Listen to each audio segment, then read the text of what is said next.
Goedenavond allemaal. Als alles goed gaat, zijn jullie nu aan het kijken naar mij in de livestream. Geen zorgen, Fergus is er ook. Hij gaat zo dadelijk online komen. Of hij is al online, gaat jullie zo te woord staan. Moet er iemand problemen ondervinden of zoiets? Je kunt me gewoon sturen via Messenger, dat is de makkelijkste manier. En als je via YouTube kijkt, stuur me dan even een berichtje. Het kan iets langer duren, maar ik beloof dat ik zo snel mogelijk antwoord. Daar wordt op het einde van de tasting wordt ook de prijzen getoond, dus ook bestellen is mogelijk. Gelieve dat voor zondagavond te doen als je iets wil hebben, dan zorg ik dat die in de loop van volgende week al hier, hoop ik dat die hier zijn. Dimitri kijkt ook mee, ik ben er vrij zeker van dat hij dat kan regelen. En dan probeer ik die zo snel mogelijk bij jullie te krijgen. Tot die tijd wens ik u alvast een hele fijne proeverij. Ik hoop dat je juist uitgeschonken hebt. Ik ga nog heel even een boodschap doen. Michiel, ik weet dat je morgen jarig bent. Alvast proficiat. En Erwin, ik weet dat je hapjes hebt gemaakt. Laat me zeker weten wat je gemaakt hebt. En als het goede pairings waren. Ik ben zeer benieuwd. Dus alvast heel veel kijkplezier. En hier is Fergus.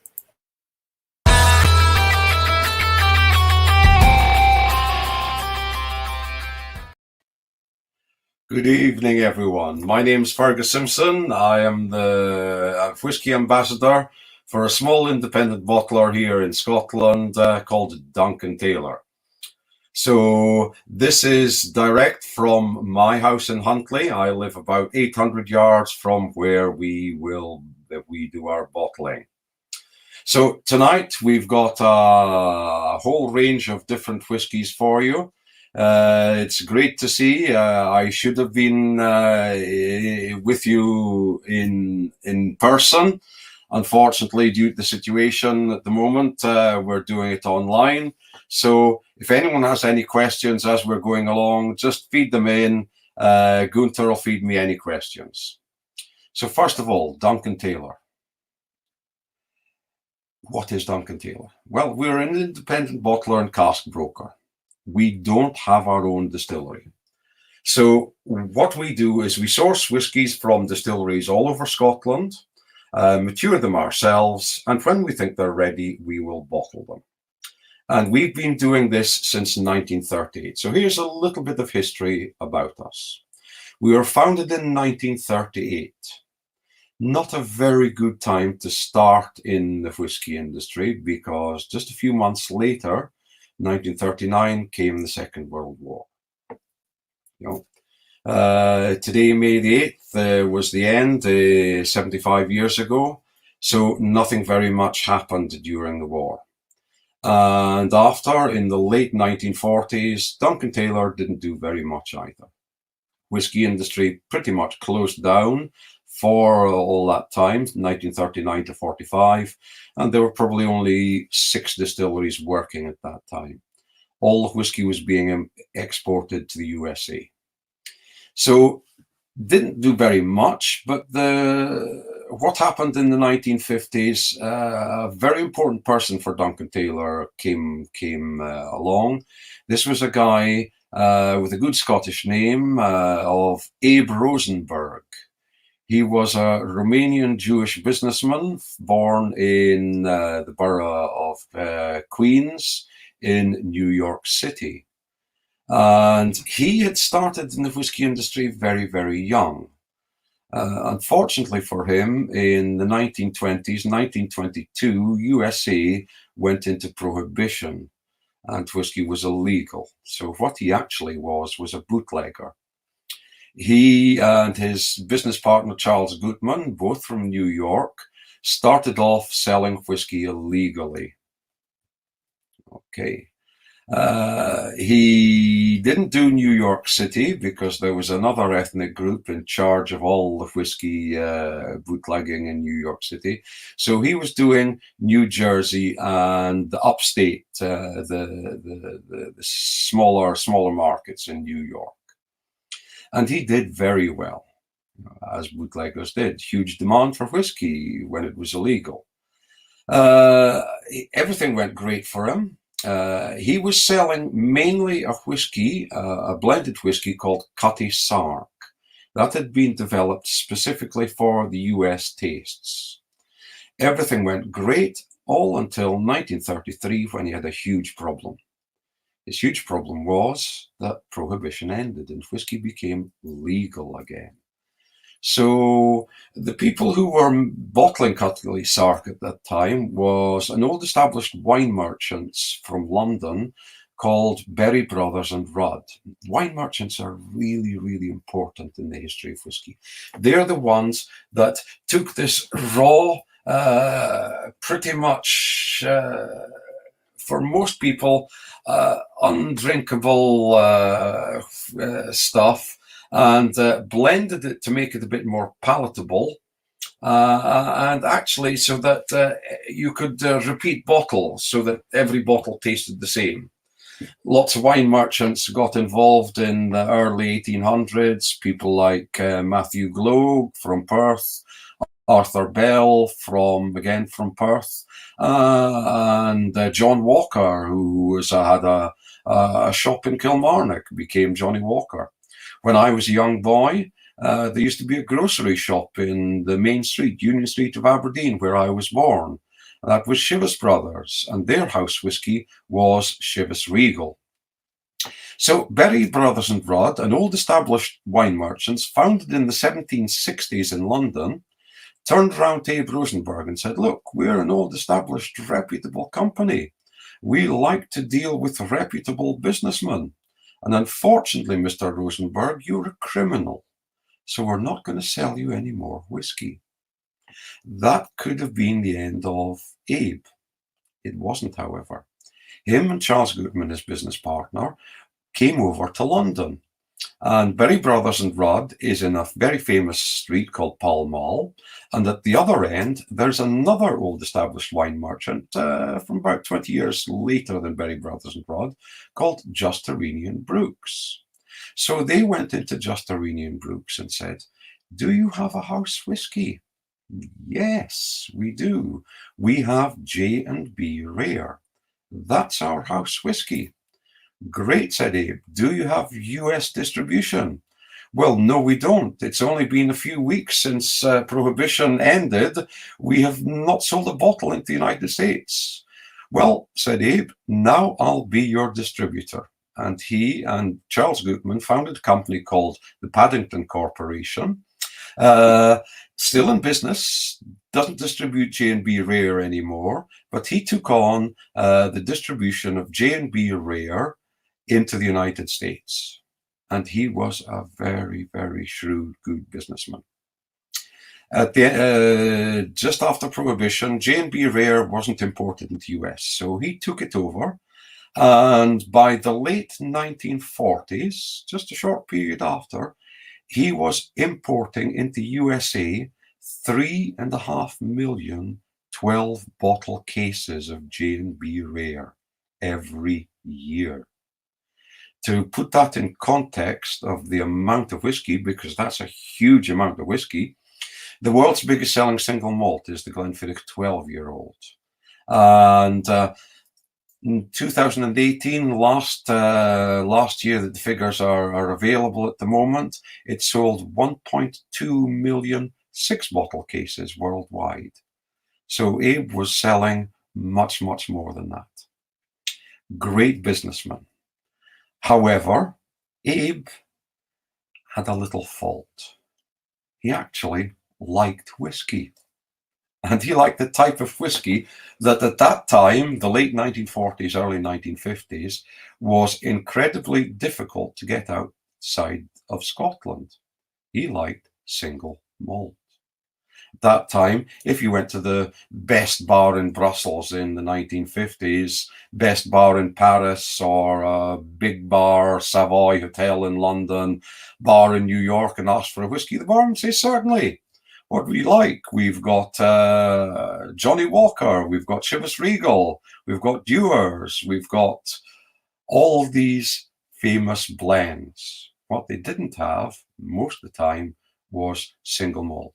And that's what Abe liked to drink. So he bought Duncan Taylor as a cask broker. And he was very, very, very advanced for his time. So by the early 1950s, he was taking casks that he had sourced and chosen in Scotland and taking them to distilleries to be filled with new make spirit. He just had a small warehouse in Glasgow. His main office was in Glasgow for Duncan Taylor. So he had nowhere to store his casks. So what did he do with them? He did, as many people did then, he paid rent to store them at the distilleries that produced it.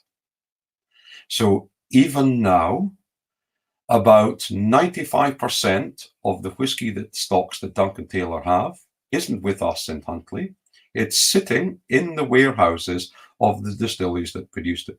So if we have a Bowmore, for example, most of our Bowmore is sitting in the famous #1 vaults on Islay. Many other distilleries of whiskey that we have sitting at the distillery. And what did he do with it? Well, it was sitting there, and every few years he watched and saw how it was going on, and when he thought it might be right, he requested a sample.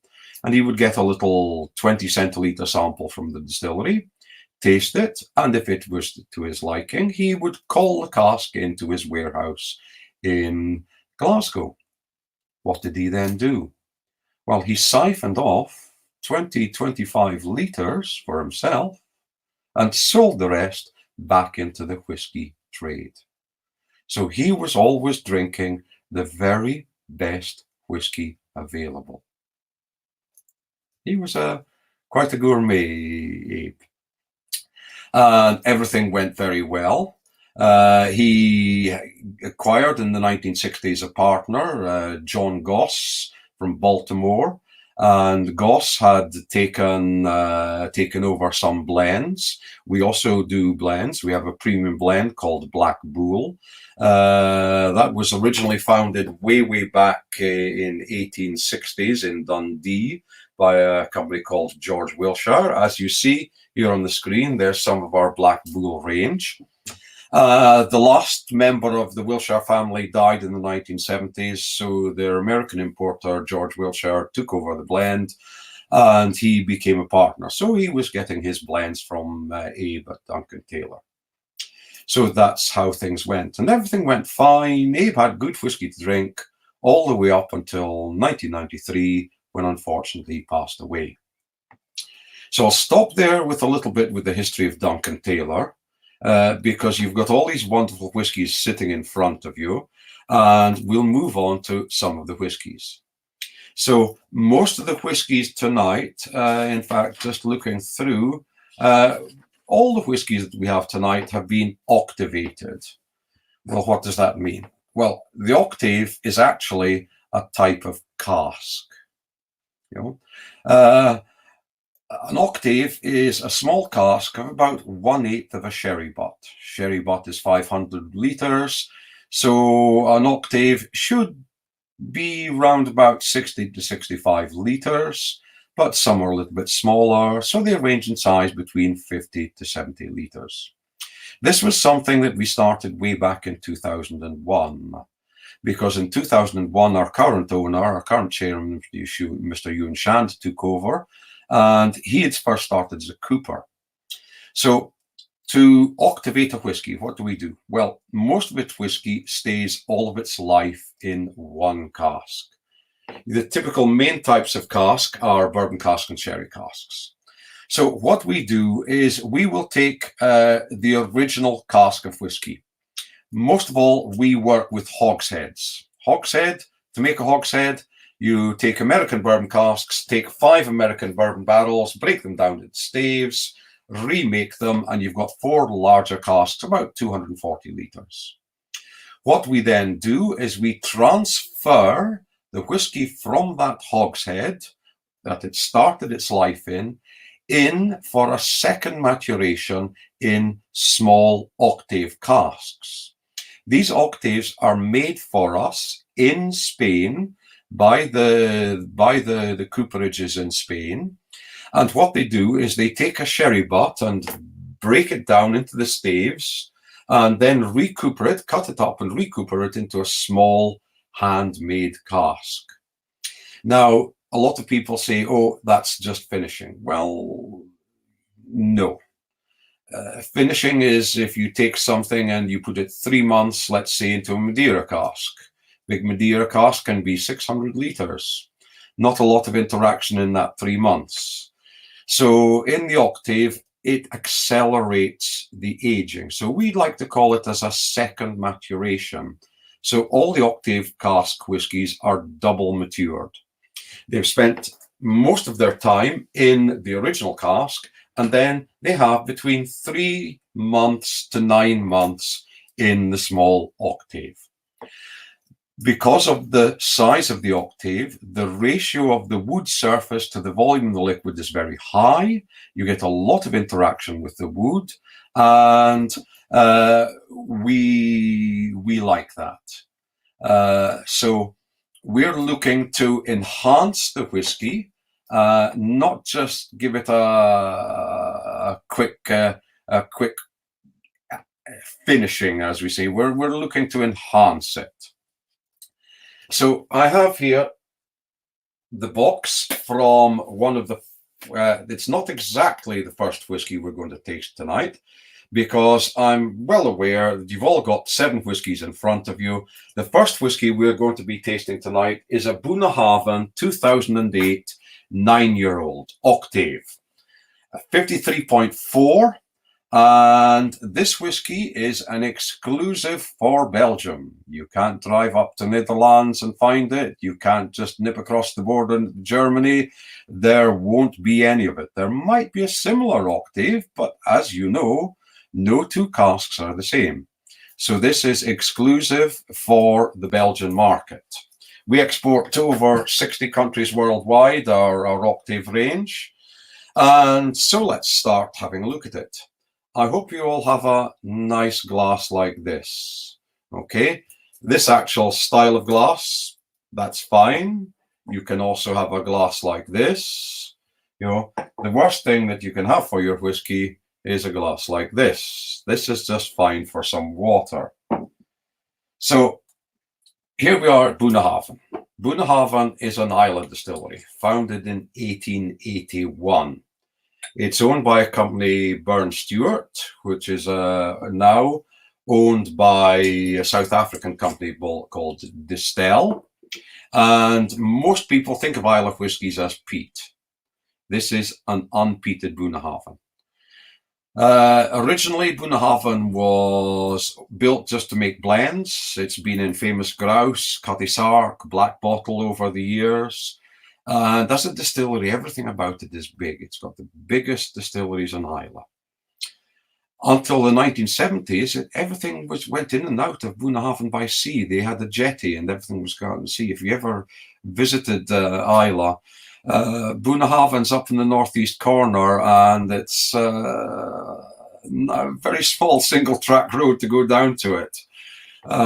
Big ditches on either side, and if you get a big malt lorry coming down towards you, yeah, it can be quite a while.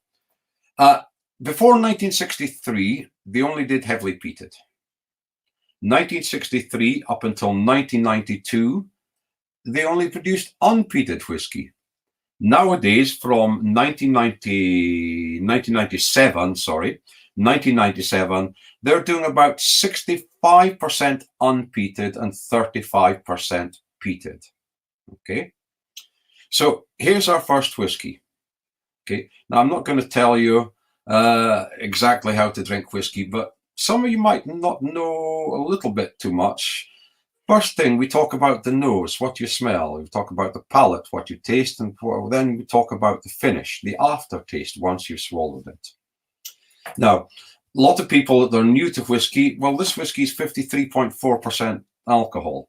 So they will take their glass like this, swill it around like the wine tasting, stick their nose in and go, and all they'll get is a big punch of alcohol.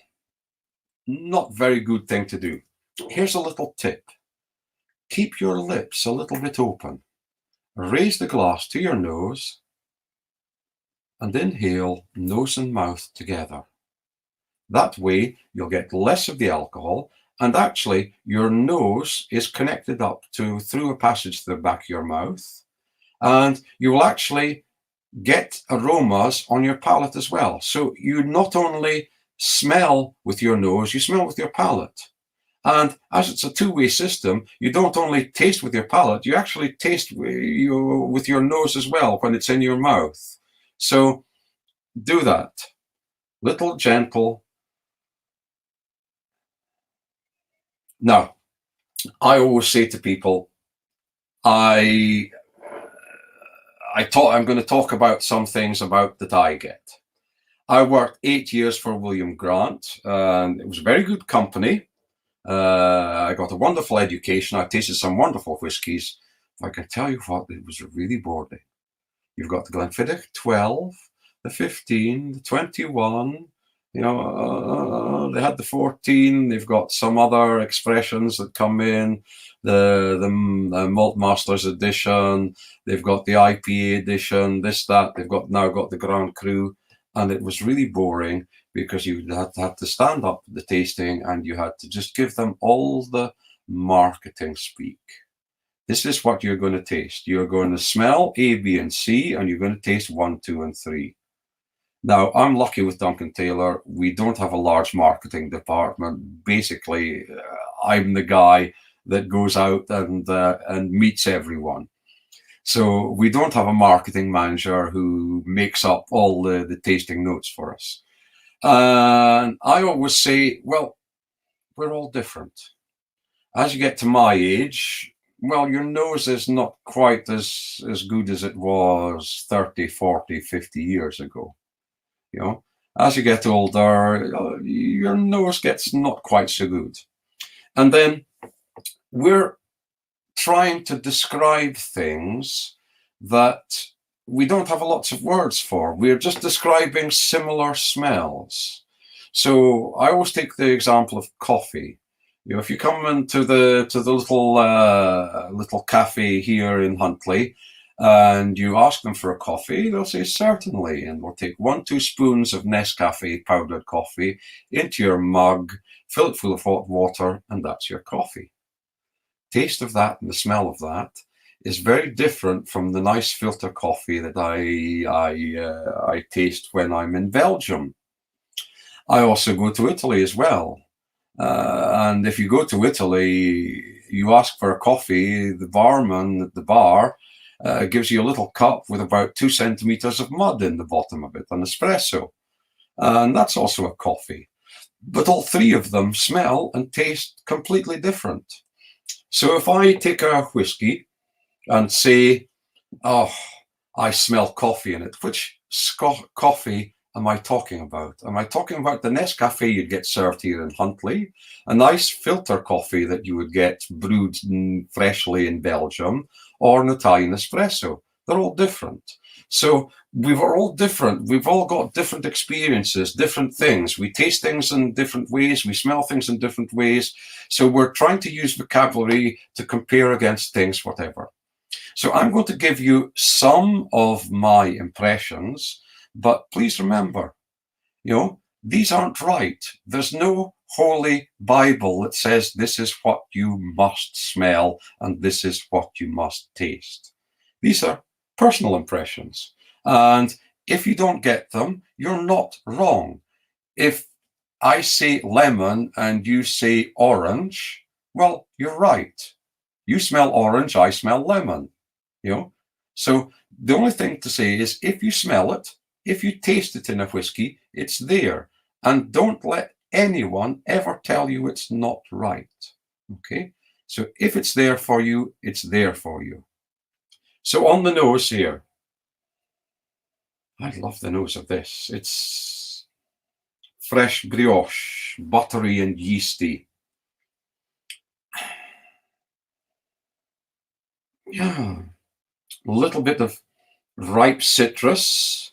Yes, Dawn, you have chocolate because this whiskey has been 4 months in that sherry cask, so you will get some of the sherry notes. Quick shorthand. Sherry cask gives you dried fruit and spice. Bourbon cask gives you honey and vanilla. So, yes, I do get some dark chocolate, but because Boonhaven is beside the seaside, I also get that kind of maritime notes. Think of salt caramel, because there is, to me, a little bit of sea air on it. Yeah, ripe citrus. And because it spent 8 years and 8 months of its 9 years in a bourbon hogshead, you do get the vanilla there as well. So we're not trying to cover it up. We're not trying to give you a full sherry bomb. What we're trying to do is just enhance the aromas. The good thing about it, this whiskey is 9 years old. Okay. Now, it spent 4 months in the octave. That 4 months in the octave is equivalent to about 1.5 to 2 years in a normal hogshead. So, although it's physically 9 years old, you'll see when you taste it, it actually tastes a lot mature. 53.4%. Don't be frightened. This isn't going to burn your throat. You can go to the supermarket and buy a cheap blend, 40% alcohol, and yeah, that's going to rip your throat out. This doesn't, you know. So take a little taste.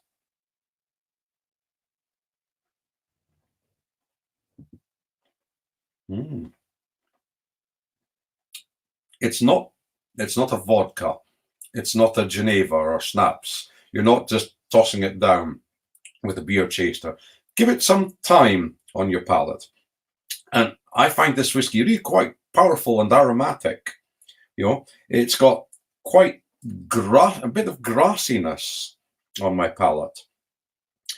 Kind of a bit of meadow honey on vanilla waffles. You know, stroopwafels. You know, but they're a bit more from Netherlands than in Belgium. That's salt and lemon. Soft and accessible for 53.4%. Yeah, I agree with that. It's got that caramel sweetness. And people always ask me, Fergus, what's the best way to drink whiskey? Well, the only answer is as you like it. Okay?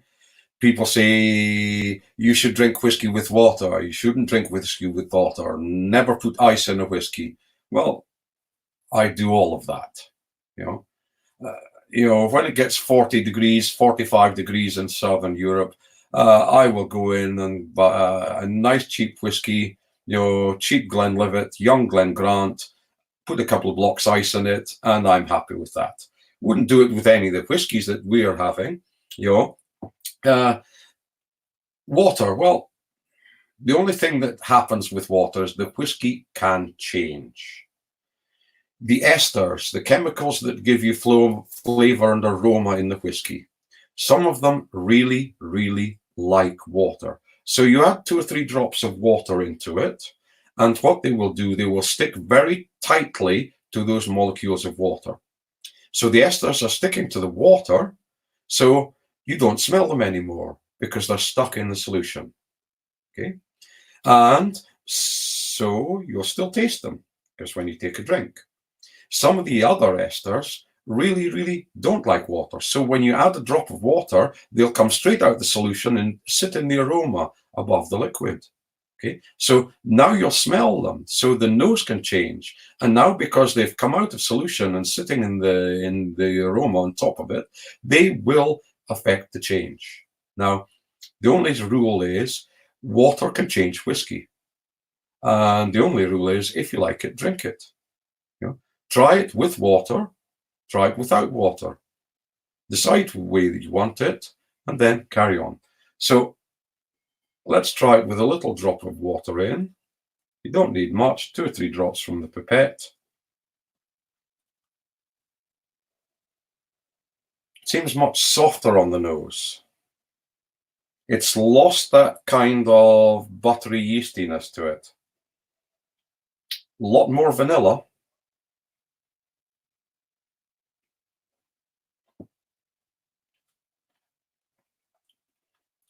It's lost that caramel sweetness as well. It's much more spicy.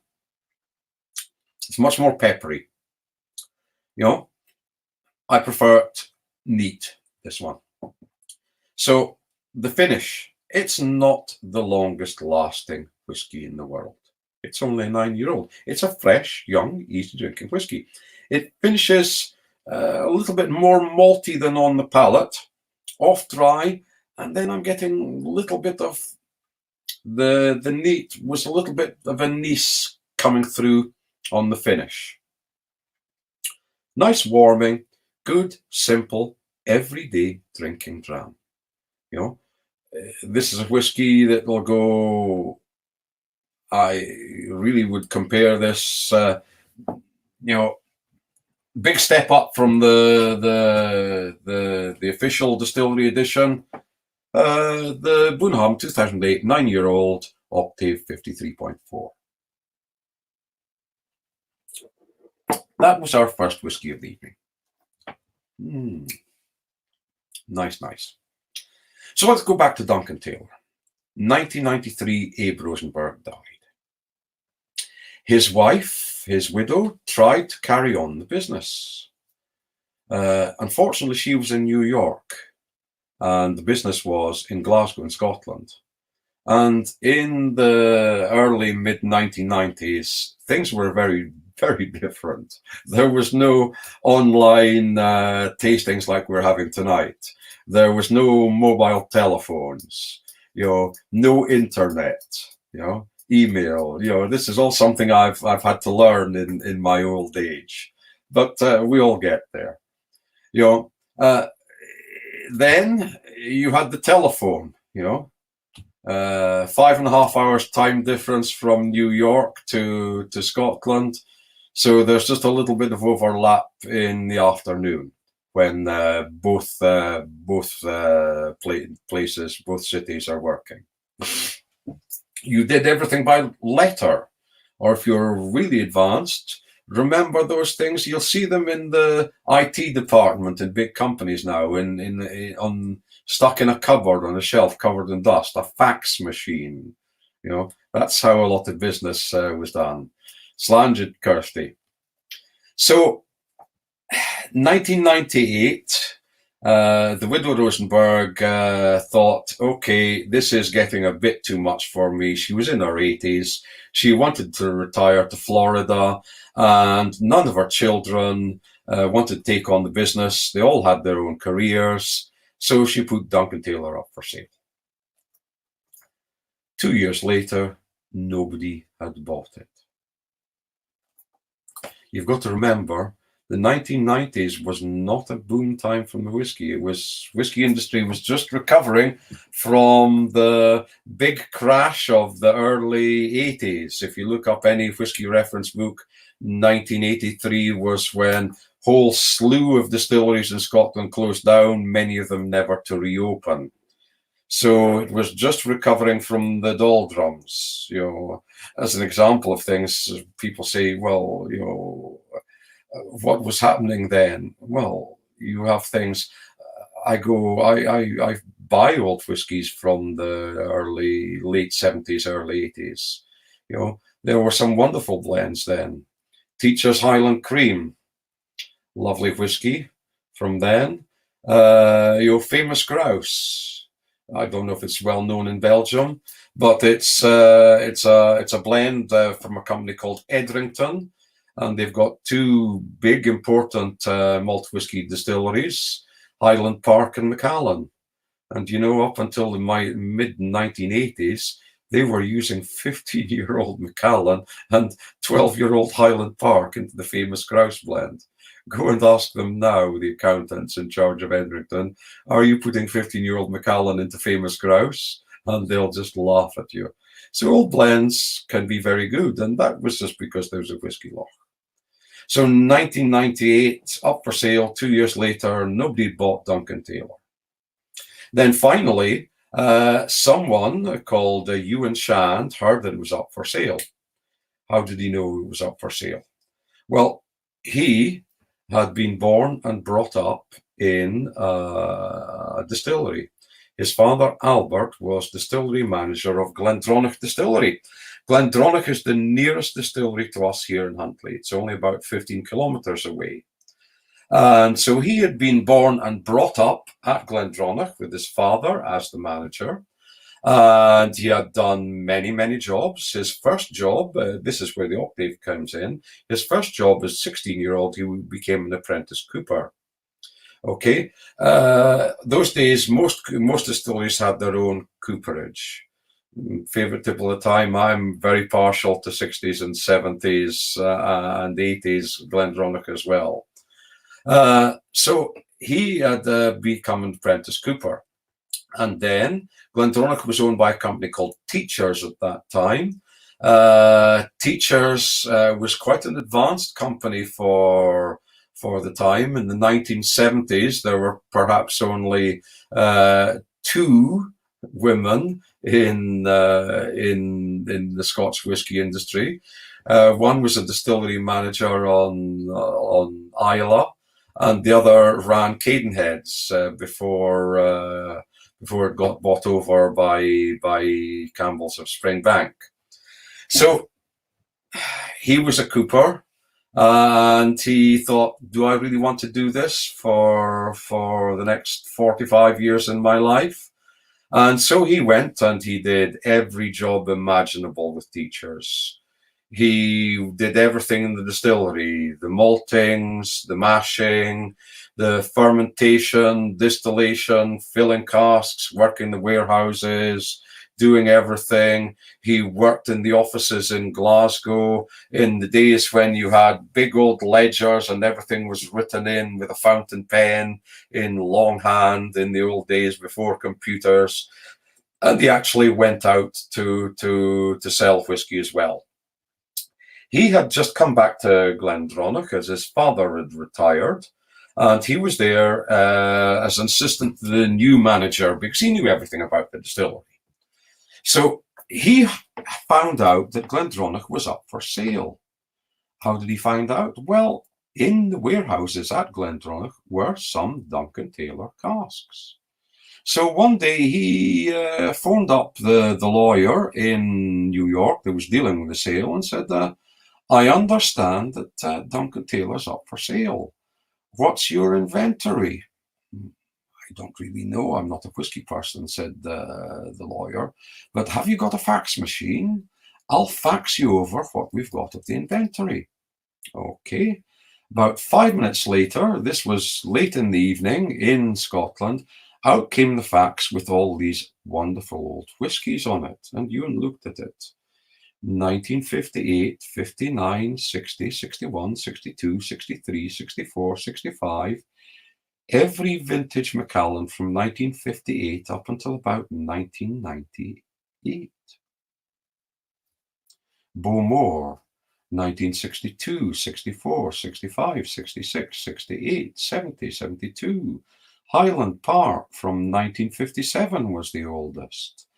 All these wonderful, wonderful old whiskies. In fact, there was nearly 4,200 casks in the inventory.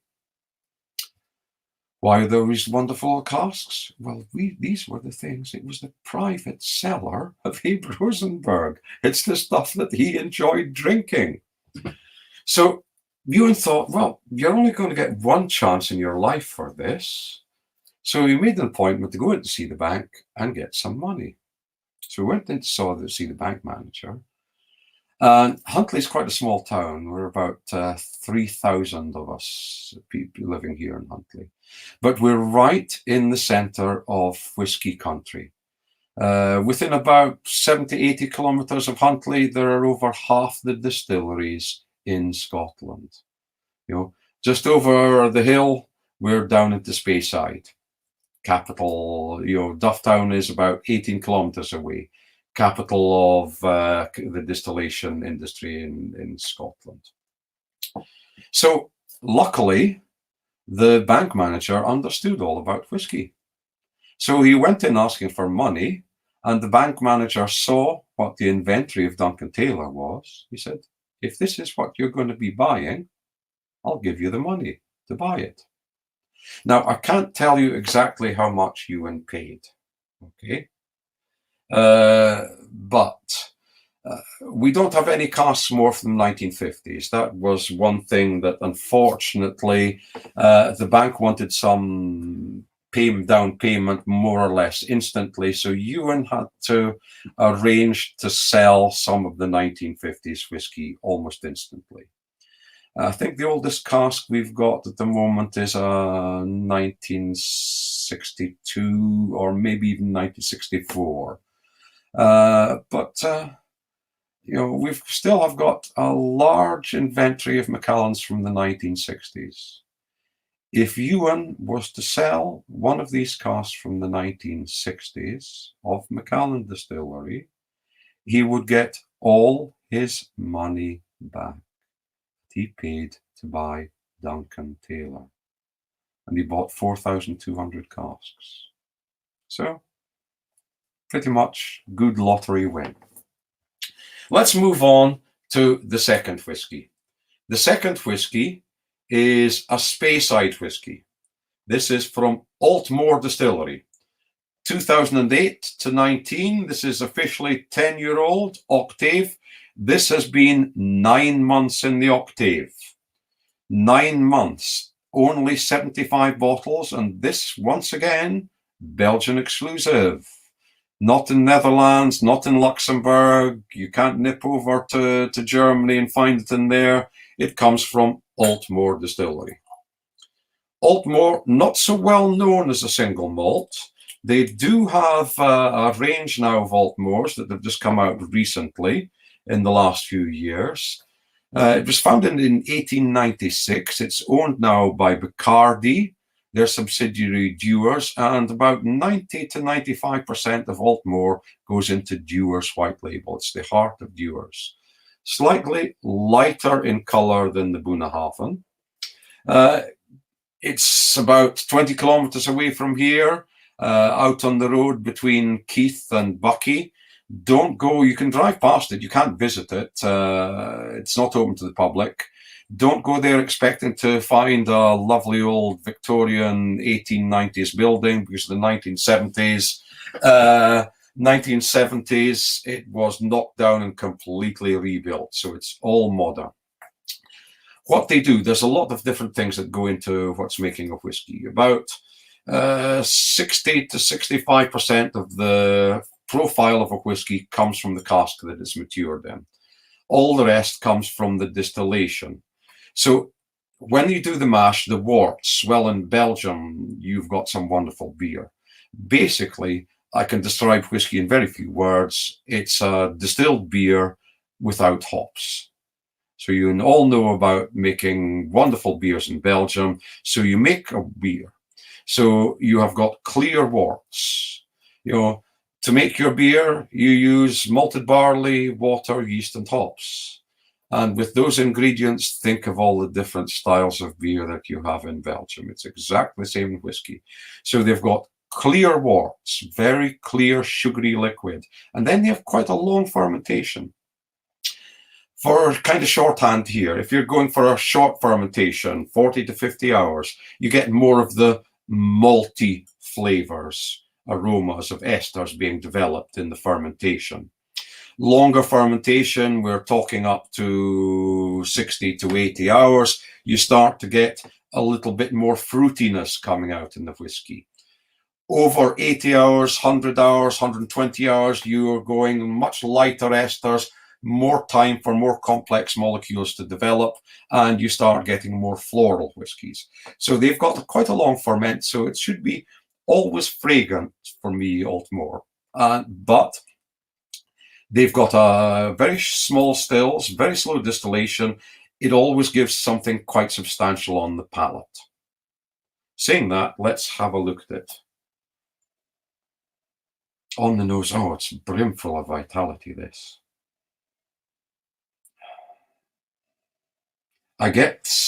It's much more fresh grapes, although I do get the dried fruits there. I do get, nice ripe dessert grapes. But it's had 9 months in that little wee sherry octave.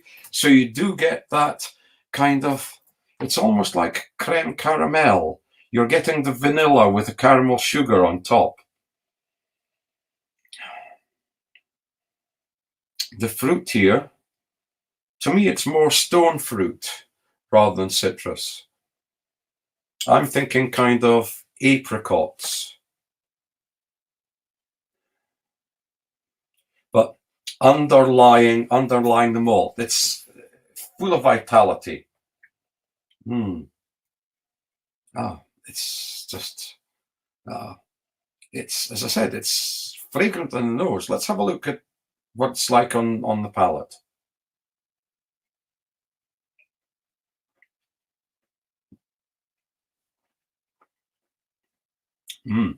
That's, to me, much more powerful than the nose suggests. I'm getting those kind of stone fruits, apricot, tinned peaches, coming through there. Let's have another taste.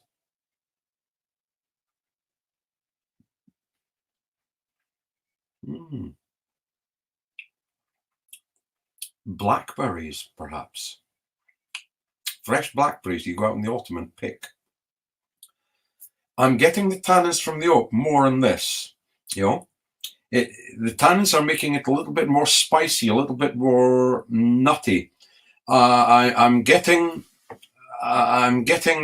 hints of, dusting of cinnamon, because it's been 9 months in that octave. It's got a lot more oakiness, a bit more tannins to it. So it's got that bit more nutty, spicy than the Bunnahabhain. And the finish is initially dry. Little bit of pepper initially, nice warmth, but that dies down and the fruit comes back up again. I tried this one before this afternoon.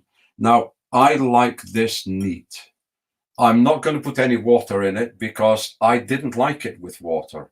It loses its fruitiness and it dials up the spiciness. So I love the lovely fragrant nose. It loses some of that fruitiness and it loses the fruitiness on the palate, and the finish is much, much more spice with water. Much, much more spicy. So I'm just happy just to drink this. Again, 10-year-old whiskey. I defy anyone to say this isn't a great drinking dram.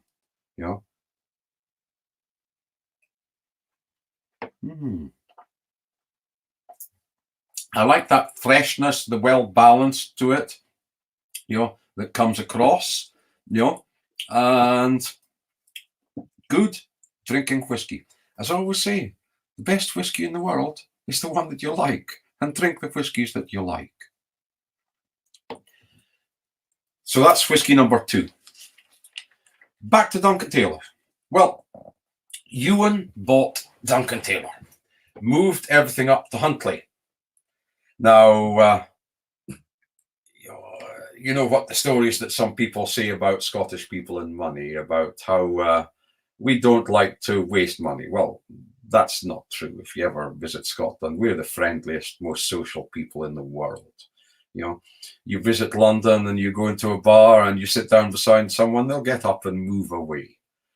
In Scotland, you go into a bar and you're sitting by yourself, someone will come up and talk to you. 10 minutes later, you're all having another whiskey and going on. So that's not true.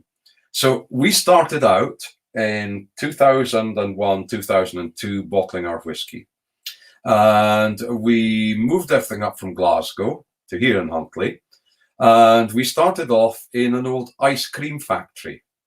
Great for us. It had all the stainless steel tanks, health certificates, very good. But then 2014, we moved to our current premises. Gunther's got the picture of it. He's got the picture of our current premises. That's in King Street in Huntly. That's our home. And this used to be a supermarket. It was a Safeway supermarket. As I say in Scotland, we don't like wasting money. Here's our reception. There's Nicole, our receptionist. Some of our display of our historic bottlings. What it doesn't show you is in the next bit, we've got our wall of fame, where about 10% of the awards that we've won are hanging up on the wall. So that's where we are now. And exactly, we don't throw money away. We're careful, Robert. So there's where we are now. One of the reasons why we have these octave ranges, as I said, because Ewan is started in the whiskey industry as a cooper. He's been, must be getting on for nearly 50 years now. It'll soon be 50 years he's in the whiskey industry. He's just 3 or 4 years younger than me. So we have one thing that many, many other independents and many other distilleries don't have now. We've actually got our own cooperage to maintain and look after the quality of the casks, because what is important for us is quality. So this is another Fergus, young Fergus. He is our cooper, looking after the casks. We will get, after the casks have been emptied, so he will check them over. And you can see some lovely things that you can see behind them here. As you can see, the lovely Highland Park 1968, George and J.G. Smith's Glenlivet, Capardonnach 1968. Some lovely, lovely whiskies that we've bottled over the years. So we have our own cooperage. We will use our octaves no more than 3 times. Okay. First fill will be 3 to 5 months in that. Second time, 3 to maybe 7, 8 months. And the third and last time, up to 9 months, maximum a year. What will we do with them after then? Well, Fergus is working in a big old stone building down beside the railway station, an old railway building, very tall stone building with no heating. Works there in the winter, it's freezing cold. How's he keep warm? Well, he breaks down the old casks and burns them. So here he is looking at that, so we can check all the casks. We will maybe, with some of the octaves after the second use, re-toast them. They're not charred, they're just toasted on the inside. We'll maybe re-toast them just to get a nice new surface on it. So that's a little bit more of our octaves.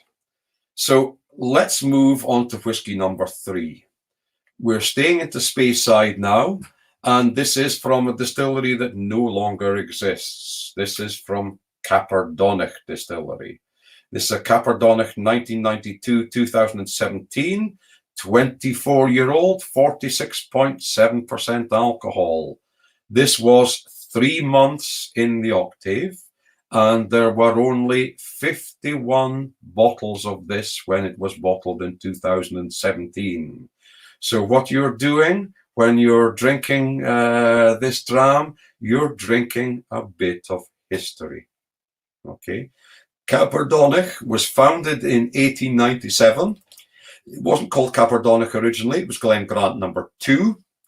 1897, just in time for 1899, 1900, one of the first big crashes of the whiskey industry, the Patterson crash, and Capardonnach closed down in 1902 and didn't reopen for another 63 years.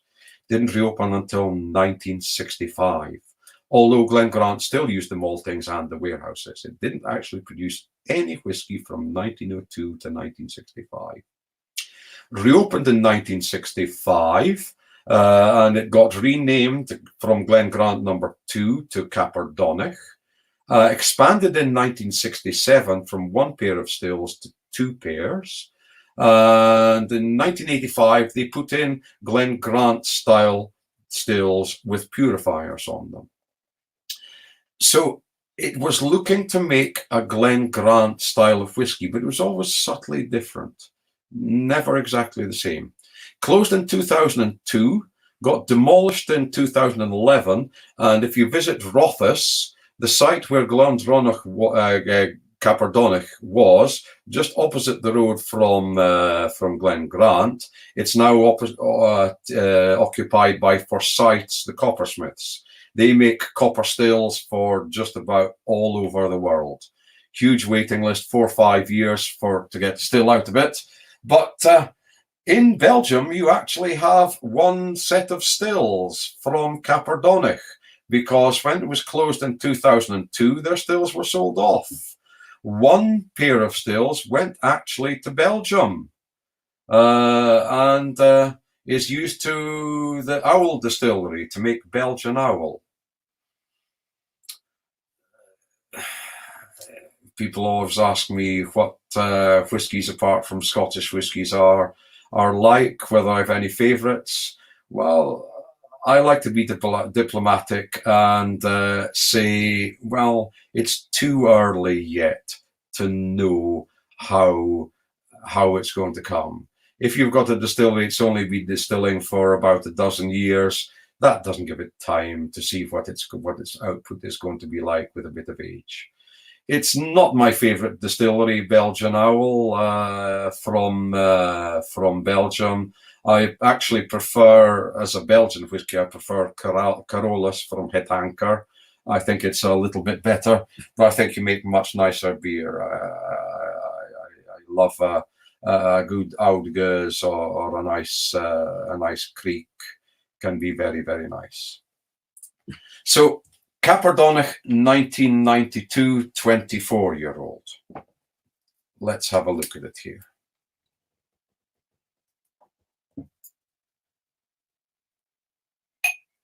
Now, I've tasted many, many Caperdonichs in my time, and people always say, well, whiskey's not like wine. It doesn't have vintages. No, they're right. Whiskey is not like wine. But believe it or not, whiskey can have vintages as well.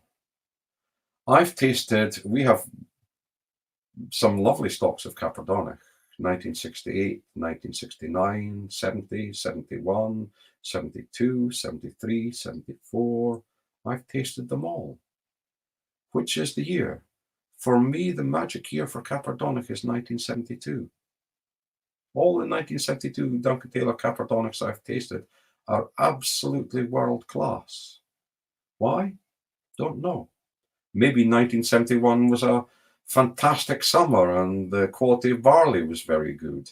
Maybe someone distilling the whiskey that year was just right on top of this game. Maybe the casks that we had that we got filled in 1972 were the best ones available. I don't know. But if you ever get the chance to taste that Duncan Taylor 1972 Caperdonich, I did last year. I tasted 1972. I was in a town called Olst, and I tasted. We had a tasting with a lovely 1972 Caperdonich there. This, unfortunately, isn't the 1972. This is the 1992. The nose, very soft and accessible. Sweet and sour. The fruit, not so much citrus. I'm thinking much more orchard fruit, green apples. Orchard fruit with some grassiness underneath. A hint of candy floss sugar.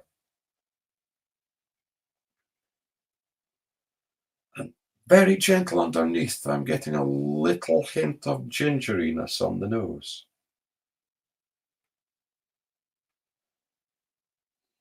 Yes, Don. Granny Smith apples. Yeah. Granny Smith apples with that kind of, the grass has been cut underneath between the fruit trees in the orchard and turned to hay. Aniseed, yeah, I can see that. Let's have a taste.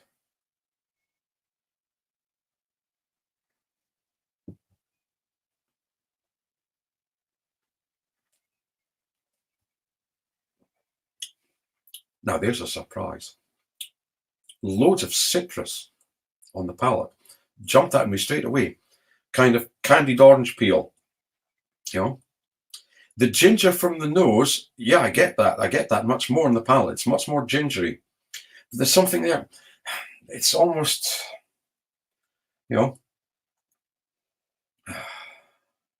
what they have in Netherlands. They have these puffs. What are they? Trekjes. Those kind of potato puffs. You get them with that, you know, all different flavors. It's that sweet and smoke, wood smoke. That's the next thing I was going to say, Benny. You know, surprisingly, softly, very, very much at the back of my palate, I'm getting a hint of wood smoke. You know, it's a 24-year-old. It's been 3 months in the octave. It's got a bit of nice tannic structure that to me is coming across as almost wood smoke coming out there. You know, yeah. The finish, spicy. It's got that sweet and sour notes again. The spiciness dies down. It finishes not sweet. It's not sweet. It's again, but you know, I get very much getting a tiny, tiny hint of smokiness left on the palate with this one. Very surprising because it's an unpeated whiskey. That just shows you what the tannins, what the oak can do. You know, I love the nose of it. Lovely, lovely nose. Very soft, very accessible, and the palate is so surprising compared to the nose. You know, it's not the 1972, but I tell you what, it's not far off it. It's not far off. I think this is an exceedingly good drinking whiskey. Yeah, this is the kind of whiskey where I will pour you 2 fingers if it's my bottle.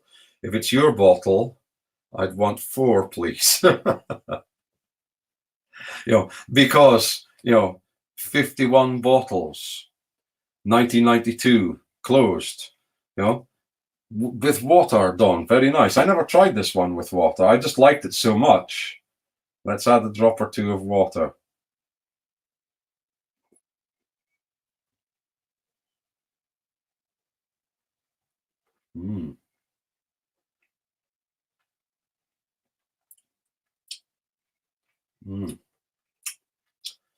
Very soft.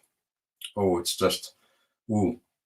And now it's got a lovely warmth. It seems to go, you know, it makes your mouth water. Why does your mouth water when you drink a whiskey like this? No, this was probably a first full octave, looking at the colour of it. Looking the colour, probably a first full octave. And tell you what, that was pre-octave. That's after octave. Okay, this is it before, 1992. White wine, much darker. I actually have this. Yeah. You're drinking history here. There's very few bottles of this left. Capardonnach, you know, very, very, very nice distillery. Slàinte. So let's stay in Speyside again. Move from Rothes. Now we're going right through Aberlour, through Ballindalach, and we come to Cragganmore. So our next whiskey is a Cragganmore, 1993, 26-year-old. This is from our premium octave range. So a slightly different packaging. Okay, well done. Thank you very much, Gunther, for putting that up. There were only 83 bottles of this, and you see the color, very dark. Now, most of these whiskies were originally the first cask in bourbon wood casks. This is double sherry. It was in a refill sherry hogshead, and then we put it for 9 months into an Oloroso sherry octave. So this is a sherry cask whiskey that's had a double maturation in a smaller sherry cask whiskey. And one thing that our premium octaves have, they have a little piece of card that comes with them, and you have the tasting notes of before and what we call our octagram, before and after. So that's our next whiskey. This is our octagram of the Cragganmore. So you can see pretty much there's a lot of things there. It just seems to be, bit of pumped it up a little bit. So that was the before. Let's have a look at it now. Cragganmore, founded 1869. And would you believe Cragganmore is peated whiskey? Peated whiskey from a Speyside? Yes. The malt for Cragganmore is peated to about 4 ppm, phenol parts per million. It's not an Islay. And that's surprising. Well, no, it's not, because there are quite a few Speyside distilleries do this as well. Glenfarclas is a peated whiskey. Its malt is peated to 3 ppm. So is Balvenie. Balvenie's malt is peated to 3 ppm. Okay. You lose most of that through the distillation process. Okay. And then you put it in the cask, 26 years, and you wouldn't know it was peated at all. But they do that to give a richness. It's a classic complex Speyside, Cragganmore. Rich, meaty new make, which with the aging, it's got very, very funny stills. If you visit Cragganmore, they'll say, oh, they're flat topped. And they say, oh, we had to get cut off to move them in. Whether that story is right or wrong, I don't know. It was once part owned by the McPherson Grants, who have now started Ballindalloch Distillery. Lovely little distillery, very, very interesting. It's actually the distillery manager is the person who gave me my first job in the whiskey industry, Brian Robinson. You might think I've been in the whiskey industry quite a while. I've only been in whiskey since 2007. And I started work as a seasonal guide at Glenfiddich Distillery. Brian gave me my first job because I was available from Easter right through till November, whereas all the students have got June, July, August, and then they're back to university. So they've got once part owned by McPherson Grants, who've Ballindalloch. If you visit Ballindalloch, Brian doesn't give anyone any of the mature spirit until they're going to release it. And we're about coming up for 10 years now, Ballindalloch has been running, and they haven't released anything yet. They do sell casks. They sell about 30 casks a year, but the cask owners get a sample each year of how their casks are maturing, but they sign a confidentiality agreement. They're not allowed to let anyone else taste it or let people know what it is. So Brian actually will let you taste the new make, but the mature whiskey he gives you are old Cragganmores. So here on the nose, sherry very much to the fore. Okay, so this is a refill sherry cask that has been into the sherry cask. Look at the color of that. Lovely dark color. Ooh, very nice. Rich, earthy, toasted oak. And again, although it's 4 ppm, that's, you won't find any phenols on it, but the oakiness gives it that hint of smoke. Dark molasses, butterscotch sauce.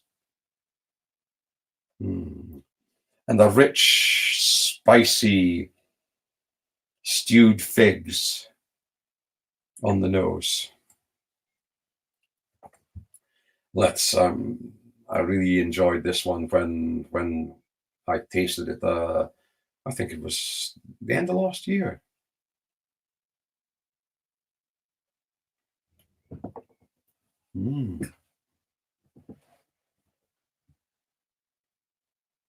Now, fresh fruit, emerges through that dark, robust, dried fruits of the sherry. I'm getting a bit more citrus on the palate. Yeah, there was perhaps a hint of it on the nose, but much more citrusy on that. Classic Cragganmore. Dark, heavy, meaty, chewy. We don't talk about texture enough in whiskey. This is syrupy. This is a chewy whiskey. This isn't hamburger, that you can eat with your gums. This is a steak. Red fruit, yeah. Red currants, red currant jelly, black currant jelly. Lovely syrupy texture on my palate.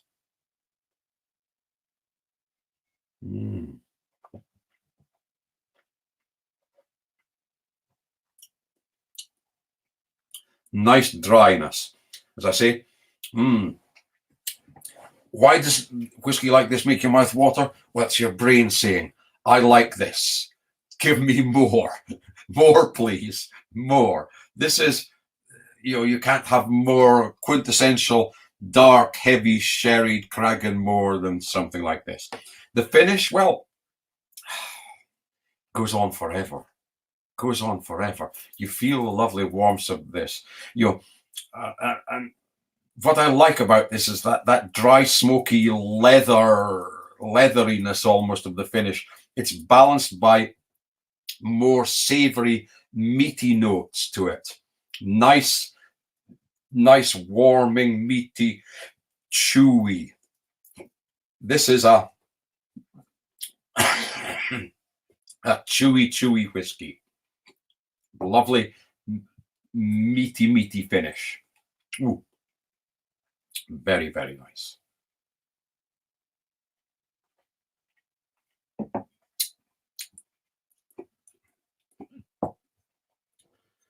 Lovely whiskey. Let's move now to whiskey that it is not so well known at all. We're moving now to the small town of Keith, which is about 15 kilometers away from here, halfway between Huntly and Elgin, to a distillery called Strathmill. We've got a Strathmill 1998 to 2017, 26-year-old, 46.9. This whiskey was 5 months in the octave. Only 75 bottles of this. There were only 51 of the Cragganmore. 83. Onto the Strathmill. Strathmill's a funny distillery, founded in 1892. We're going fast now. Well, we've done four whiskeys in an hour and a quarter. We've got another 3 to go. Strathmill's one of these funny distilleries that's not so well known. It was originally called Glenesk. And you'll find the 12-year-old flora and fauna, but most of it goes into J&B Rare. So we're going full circle. Abe Rosenberg made all his money importing J&B Rare into the United States, and Strathmill, most of it goes into J&B Rare. So Diageo owned, and it's got purifiers that run from the line arm back down to the body. So they're looking for a light, oily character. Got quite a long ferment, so give it the fruitiness, and none of it is matured in sight. There's just the distillery. If you come into Keith, you come over the Isla and you turn left. There's the Isla Cooperage. There's a little wee road, followed all the way up around there. There's a car park. You can walk in. You can walk around. I've had a look in. It's nothing very special to look at. None of it is matured on site. It all goes to the big Diageo complex in Mulben to mature. Now, this whiskey, when you nose it, 46.9, okay, for 26-year-old. So it's lost a fair amount of alcohol. You're losing alcohol strength, and the amount of volume of liquid. It's lost quite a lot in here. So it must have been a fairly porous open cask. And I find this whiskey a little bit closed at first when you pour it into the glass. This is a whiskey that I would suggest you give a little bit of time to. Leave it sitting. It needs some time to open up.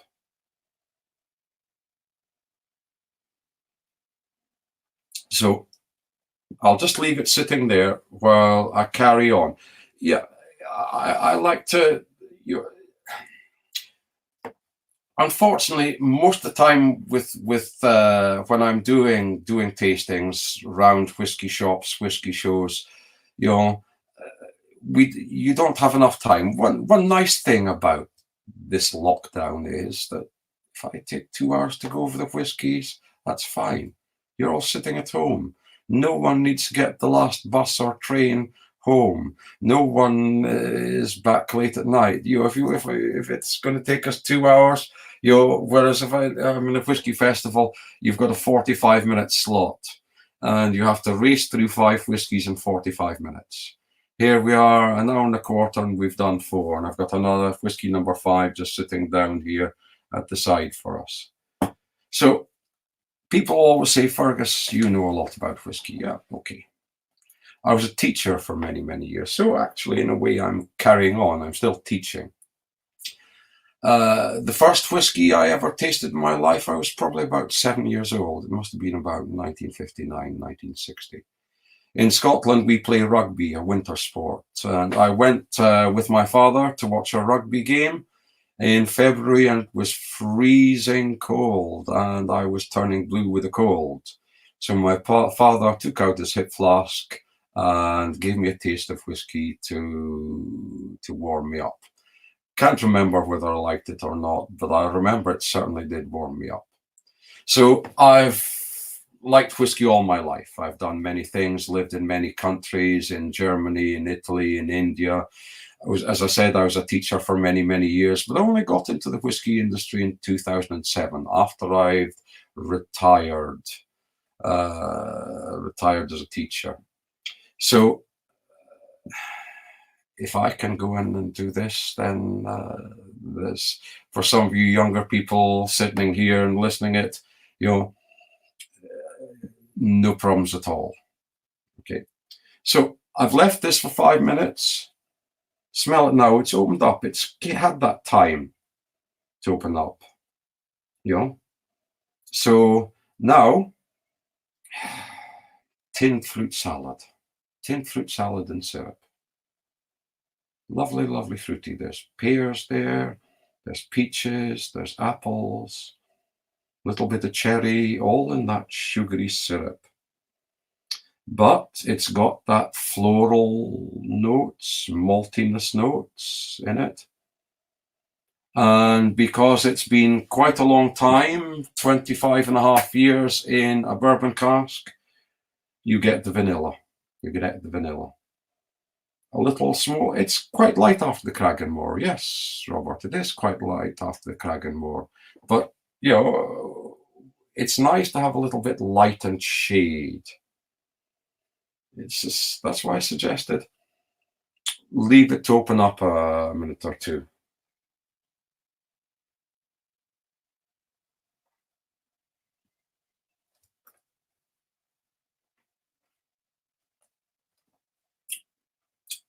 Initially, it's quite dry, but then the sweetness bursts out.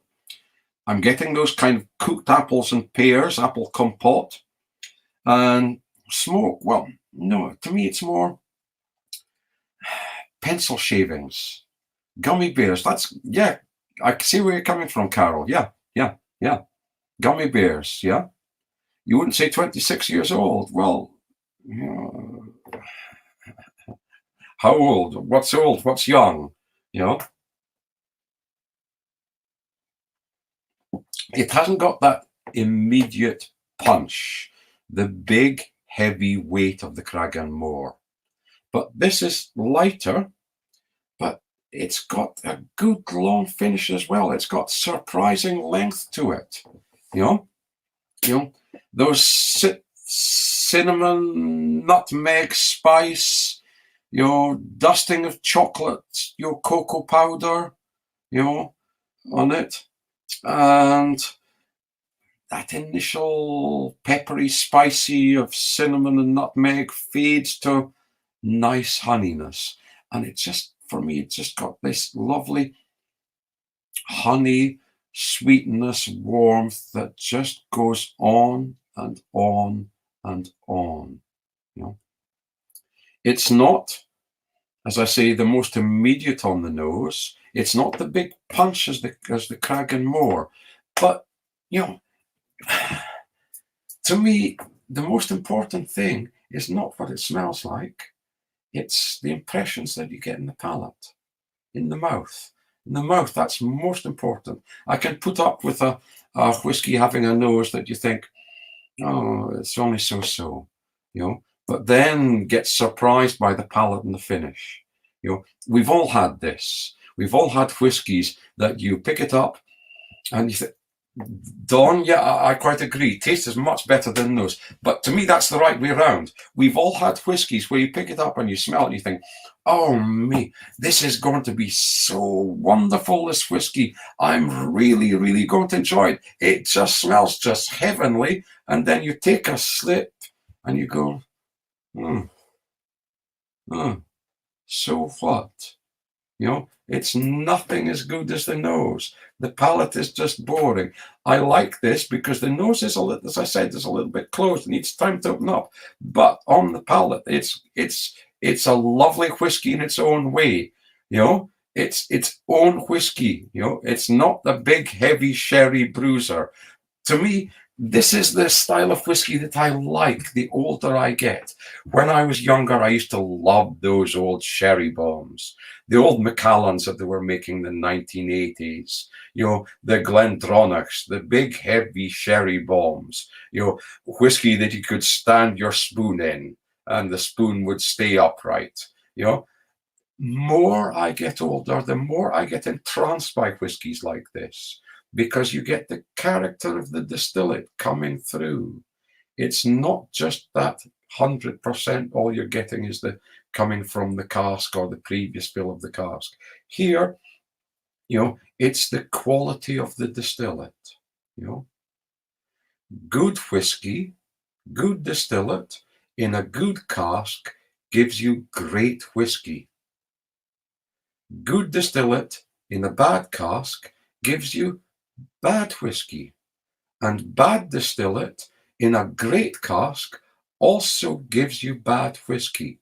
You know, you need everything to come together, and here it's the distillery that shines, not the cask. And the more I go older, the more I like your distillate-led whiskey. You know, so yes, maybe some people would have put the Cragganmore, the big bruiser, after this, but I like to put the Cragganmore, the big bruiser, out of the way. The Cragganmore's the heavyweight, the Mike Tyson. This is the flyweight. It dances around and does its own thing in its own way. And what's better? Well, it's personal preference. So I always say, if you like it, drink it.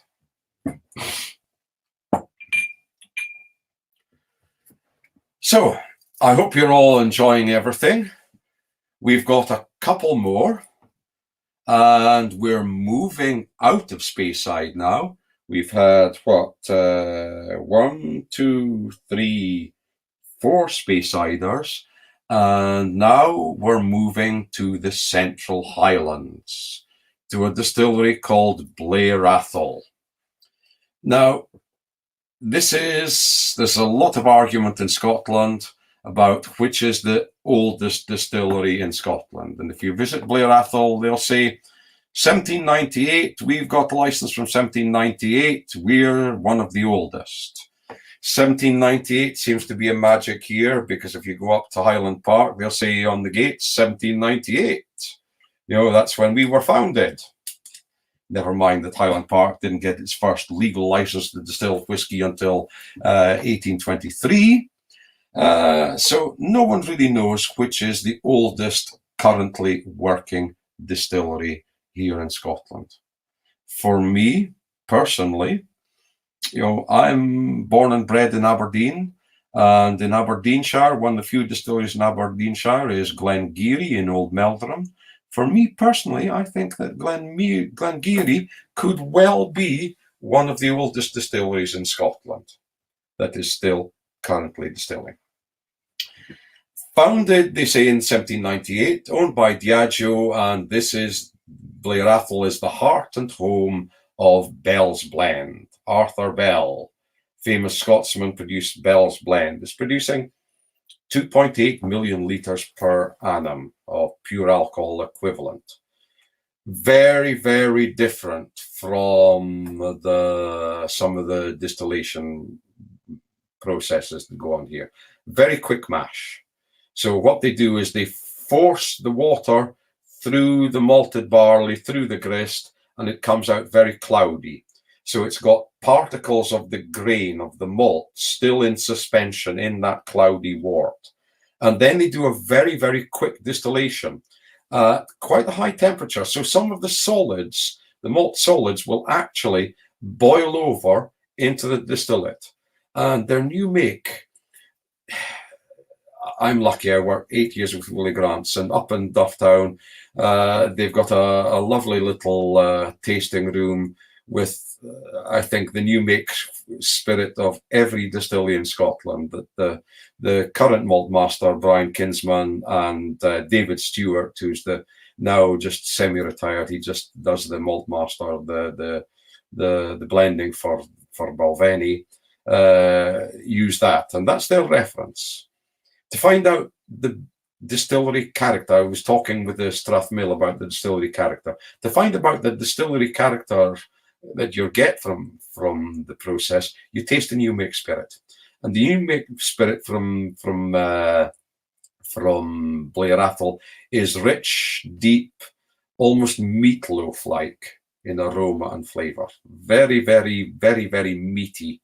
Think stock cube. Now, that they will say, I visited there, and I'll be honest with you, it was one of the worst tours I've ever had. The guy just didn't know anything. I don't blame the tour guide. I blame Diageo for not giving him enough training. And we got to the warehouse, and the guy said, "Oh, here at Blair Athol, we just use only the finest first fill sherry casks to use for our Blair Athol whiskey." And I looked through, because you don't actually get into the warehouse, you've just got a big glass window that you see through. I looked through and I said, "Oh, those are hogsheads. And you've got some American bourbon barrels down there. So what are you talking about, saying that you just use only the finest first fill sherry casks?" And he didn't know what I was talking about. He didn't know the difference between an American bourbon barrel, a hogshead, and a sherry butt. Yeah. So this is the octagram for the Cragganmore. This will come with every bottle. The Blair Athol, 1991, 27-year-old premium octave, 80 bottles, 54%. Blame Diageo for a lot of things, Robert. Well, yeah, people do. People say, "Oh, these horrible people at Diageo." Well, these horrible people at Diageo. Well, of my two favorite whiskies of the evening, so far they've both been distilled by Diageo. If Diageo didn't sell millions and millions of cases of Johnny Walker all around the world, we wouldn't have these lovely whiskies to drink. So, I say that all the time. We've got some very, very nice blends, beautiful blends. Black Bull is a wonderful, great everyday drinking whiskey. And people come up to me and say, "Oh, I hate these Pernod Ricard and Diageo, awful people, awful companies." And I say, "What's your favorite malt then?" And someone will say, "Oh, I've got this secret. I really love everything that comes out from Longmorn. Longmorn Distillery is a secret distillery, hardly ever known. Love everything that comes out of it." I say, "That's good, because 95% of the Longmorn goes into Chivas Regal. And if Pernod Ricard didn't sell those millions of cases of Chivas Regal all over around the world, what would happen to Longmorn? Closed down, shuttered, like so many distilleries in the 1980s, and you'd never get to taste it." So, yeah, okay, perhaps they're too keen on the marketing. Perhaps they bottle at 40%. I'm so used to now working with Duncan Taylor, the cask strength whiskies. a whiskey has to be really, really exceptional for me at 40% alcohol to enjoy it now. Once you've tasted cask strength whiskies, going back to 40% alcohol, it's a long reach, a long reach. So let's have a look at this. So you get the rich toffee sherry notes, but it's much more, rather than Oloroso, I think more Amontillado. Leathery richness. What do I have written down? Polished oak. Your grandmother's got an old piece of furniture that's been in the family for 70, 80, 100 years. And every now and then she gets out some furniture polish and she polishes it. And when it's newly polished, you get that kind of there. Yeah. Fruitiness, yes. Poached pear, I think more candied pear for me on this. And candied pear and orange oil. Yeah. It hasn't got that sharpness of bitter orange. It's more the orange oil. Yeah, definitely orange, the citrus. Let's see what we're like on the palate.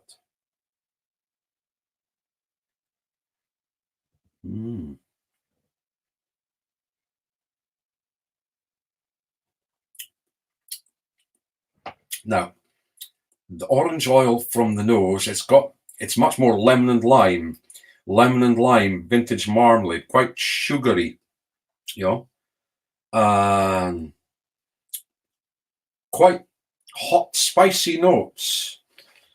If you think Chinese food, Sichuan cuisine, Sichuan pepper, you've got this pepper that kind of anesthetizes your palate, freezes your palate for a bit. It's got that Sichuan, and again, lovely syrupy mouthfeel. This is something that kind of coats, sticks to your palate. And the finish, the citrus notes persist. Good length and a balance between the sweet oak and the dryness is there as well. And then a little bit of almost licorice note, and anise comes just at the very end. It's not a sweet finish at all. It's been 27 years in the cask. It's got a nice tannic structure to it. When I was young, I used to be able to sit and eat a kilo of the cheapest British chocolate. Now, British chocolate, it's milk vegetable fat late. It's not chocolate. It hasn't got any chocolate fats in it. It's very, very different from your lovely Belgian chocolate.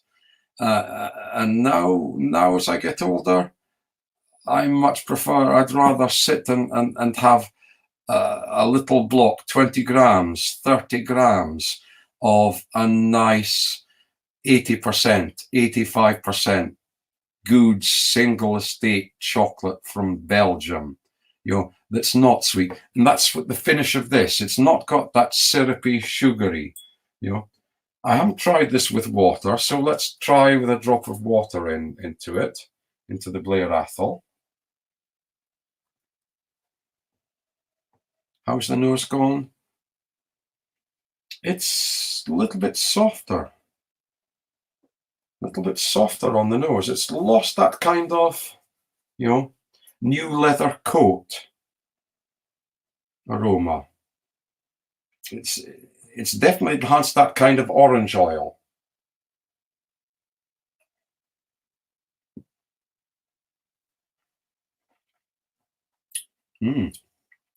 This whiskey is a good swimmer. It likes water. It swims well. It's softer. It's gentler. It's lost that kind of attack of spice. Yeah, Don, I agree. It's great with water. It's a great swimmer. It swims really, really well, this. I haven't tried it. Mm, mm, mm. And it's just beefed up that fruitiness. Mm, mm.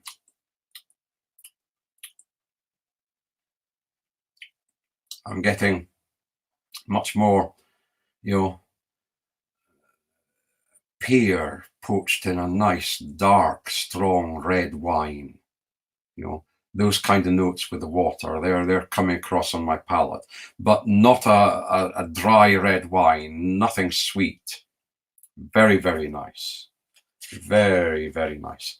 Very, very Moorish. Ooh, I think I think this is the one that I will probably sit once this is finished. I do have just a little bit more of it in here, because thankfully, when this was arranged, I could have done all of this. I do have my notes for most of these whiskies, but sitting, reading, and pretending to say this is what you're going to get. Thank you very much, Gunter, for getting these samples sent across to me. This is one that I'm going to sit and enjoy later on this evening. So 6 down, 1 to go. 6 down, 1 to go. And now we're going to have some peat. But we're not going to go to the island of Islay. We're staying in Aberdeenshire. We're staying at one of my favourite distilleries that's about 18 kilometres from here. There's an argument. Which is the nearest distillery to me in Huntly? Well, from where I am in Huntly, I've looked at it and I've measured it on maps. Glendronach is about 300 metres nearer in this distillery. This is Ardmore. Ardmore, 2008, 10-year-old octave, another Belgian exclusive. 68 bottles, 54.0, and this whiskey has been 7 months in the octave. 7 months, people say, that's a strange number. Well, we put our whiskey into the octaves and we will schedule the first look at it will be for first fill octave round about 3 months, 2.5 to 3 months time, because we don't just put it in and say, right, the calendar says that one should be ready, let's just take it out and bottle it. We take a look at it and we take out a little sample. As you see here, I have samples. I do this. I've got a lot of work being doing on there, and up on the, another whole lot here. Terrible job, but somebody's got to do it, isn't it? Yeah. So what we'll do is we'll draw off a sample and we'll see whether it's better, it's enhanced, whether we've had enough octavation or not. And often, yes, that's great, it's perfect, it's just what we're looking for, away we go. People say, well, what you're doing is you're just, hooching up whiskies. No, we're not. We're not.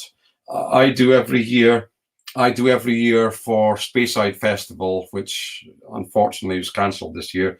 I do a masterclass called the Octave Before and After, where I take samples like this one, which was a pre-octave sample, and let people taste them and show them what it's like after.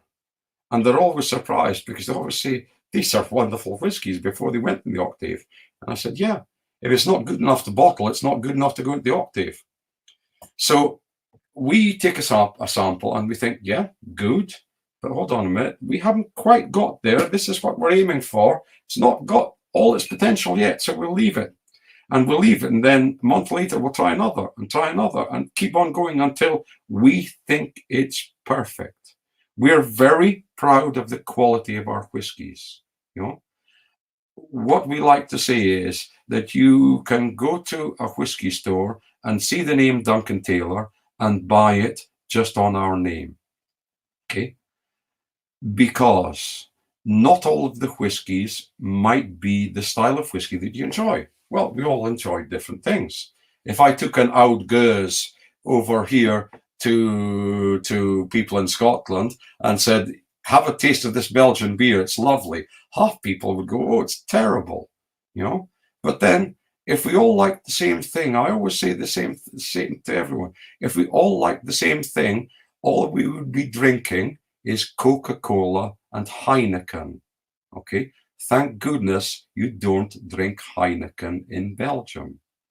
So different styles of whiskies. But if it's a style of whiskey that you like or a distillery that you like, you can choose with confidence of a Duncan Taylor whiskey because we put the time and effort into it. So Ardmore, founded in 1898 by a company called Teachers. Now it's owned by the Japanese Beam Suntory. And this is a peated whiskey. It's about 35 ppm in the malt of phenols, which equates to about 12 to 14 ppm in the bottle. So in the bottle here, we're about 12 to 14 ppm. Iron brew, yeah. Iron brew, Robert. You know, we're the only country in the world where Coca-Cola isn't the -- soft drink. We have our own soft drink called Iron brew. Yeah. And Heineken, we'll leave that to the Dutch. You know, the Rice have a nice triple Carmelite or a cluster beer will do me just fine. You know, so founded in 1898, and it's always been peated. Teachers at the time had their blend, Teachers Highland Cream. But what a lot of people don't know is in every blended whiskey, there is a proportion. It might be small. It might be 0.5%. It might be 2%. It might be 4% of peated whiskey. What does peated whiskey do in a blend? Well, to make a blend, you take all your different whiskies and you put together. So you're building a beautiful house. Okay, so you don't build a house just by stacking the bricks one on top of each other, because if that happens, along comes the wind and storm and the whole thing collapses. You need something to keep all the bricks together. The cement that keeps the bricks together so you can make a beautiful building. So peated whiskey has the same effect in a blend as cement has in a building. It's the structure that holds everything together. So Teachers didn't have a West Coast or island distillery, where it is traditional. And why is it traditional? Well, it's just a complete historic aberration. Speyside is famous for its sweet, fruity, unpeated whiskies. Why? Because by the time most of the Speyside distilleries were built, the railways were bringing coal, and coal was cheaper and easier to use than peat for drying the malt. So they started off using coal and never used peat. In the West Coast or in the islands, there were no roads. There were no railways. You can't take a train to the island of Islay. So to bring coal to the island of Islay in the 1890s, you needed to take it by train to the docks, where people would shovel it off the train. Other people would shovel it onto the boat. The boat would sail to the island and then shovel it off the boat and take it by cart to the distillery. Made coal very expensive. So they carried on using the fuel that they had always used before, peat. What is peat? Basically, peat is very young coal. Peat occurs when the vegetation in a wet, swampy, marshy area dies. And then new vegetation grows the next year on top and pushes the old underneath the water, so it doesn't decompose. And leave it year and year and year and year, leave it for several million years, and you end up with coal. So what peat is just very young coal. Now, island of Islay. you won't see any trees. If you visit Islay, if there's a tree, it's in somebody's garden. There are no forests on Islay.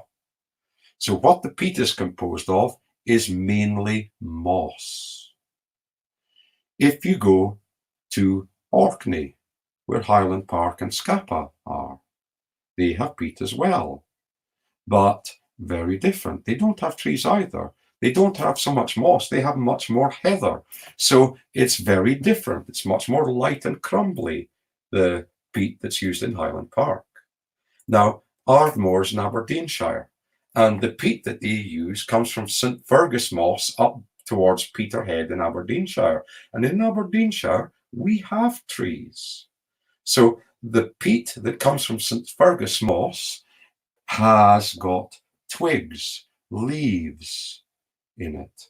All these things that grow underneath the deciduous leaf trees, not just fir trees. It has fir needles in it as well, but all the undergrowth, the small shrubs and plants. So the peat is much darker, much denser, and you'll see that straight away on the nose. There's no of that iodine, sea salt. This is much more wood smoke. You go camping and at night you're doing your cooking over the wood fire, wearing your jersey because it's cold. And then next morning you wake up and you put your jersey on and you smell the wood smoke on the jersey. That's what you're getting here. Now, one other really, really nice thing about Ardmore, it's a lovely, lovely distillery. If you ever get a chance, it's not generally open to the public, but there are ways. There is a visitor centre there. That's not open to the public, but there are ways to go down. So, one of the things in 2002, it was one of the last distilleries to move from direct fired, from that big flame underneath to more modern steam heat. Some of the distilleries still have direct fired. I mean, Glenfiddich has direct fired stills. Springbank still has direct fire stills. Glenfarclas still has direct fire stills. And if you visit some of the distilleries, you go to the new Macallan distillery and say, right, this is actually, well, which Macallan are we? Well, there was this one, and then there was the other stillhouse built, and then another stillhouse. This is Macallan number 4, or is it Macallan number 5? And in the old days, you had a big fire underneath the stills to heat everything up, and now you've got these steam coils, or you even pipe the stuff out to heat it up outside through heat exchangers. Has that changed anything in the spirit? And they'll say to you, no, it's just the same as it always was. Bullshit, they're telling you lies. Okay. With your direct fire underneath, the bottom of the still is 350, 380 Celsius. Okay. And your first distillation, they need to stir it. They've got chains, brass chains called rummagers to scrape the bottom. Because if you put on a stew or a soup and you cook it for 3 hours and you never stir it once, what will happen? It will stick to the bottom and burn. So they need to stir it with chains. And the same, in the second distillation, if you've got the direct fire underneath it, you will get hot spots where some of the sugars that are still left in it will caramelize and burn. That's what gives flavor. I mean, if you take a steak and you cook it in a water bath at 62 degrees for about an hour or two, and you think, right, 62 degrees, that's perfect, medium rare. You open the plastic bag you've beat in, and then this gray piece of whatever with no flavor flops on the plate. Very different from you put it on the barbecue and you get these nice burnt, crispy black bits, the caramelized bits that give you all the flavor. It's exactly what's going on in the still with a direct fire underneath. So 2002, they changed over from direct fire to steam heat, but they didn't just put it in. That's what I like about Ardmore. the people there. They just didn't put it in and just run on and go with it. They experimented for about 4 or 5 months, and they didn't like the quality of the spirit that was coming out. It was very different, very different. So what they did, they climbed inside the stills, and with big hammers, they hammered it and put kinks and twists and constricted some of these steam coils so there were hot spots. So the steam built up in little piles. And so these hot spots replicated the hot spots that would be at the bottom of the still to give you that lovely caramelized Maillard effect. So they were very particular about it. So back to the whiskey. That wood smoke, citrus peel, peaches, 7 months, 54%. Nice vanilla cream. Let's have a look on the palate.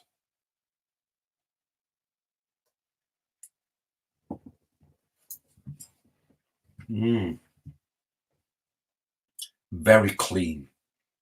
Much more herbal than the nose. I didn't get a lot of herbal. I'm getting those hints of almost pine coming through with the smoke, you know. Lovely, lovely, lovely balance to it. It's full, rounded, you know, smoked butterscotch, but full of fruit again. It's what I like about it. It's not just smoke, you know. You can drink some of these real peat monster whiskies and they're very boring. Yeah, I'm rough, tough German. I can drink a whiskey that is smokier than you can. Yeah, but it's really boring. Are you going to sit and drink 5 glasses of that tonight? Because after half a glass, I'm bored and want to try something different. This isn't, you know. Nice, smoky, sweet honey, sponge cake. Beautiful, balanced finish on this. And what I like about it, it's not the most complex whiskey in the world. No, but complexity isn't everything. If you've got a faultless distillate, well balanced, who needs complexity? You know, it's nice. You know, it's not all over the shop.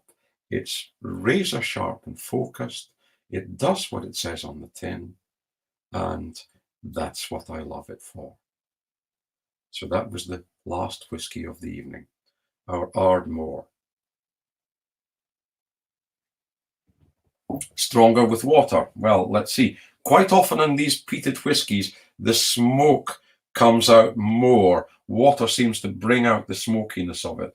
We do a whiskey called Big Smoke 60, which is a blended Islay malt. And I always say it's bottled at 60% alcohol. I always say to people it's a lovely whiskey because you get 2 in 1. You know, you like fruitiness, drink it neat. You like smoke, add a drop of water because it dials up the smoke. And that's quite happens. So here we are with a little bit of water.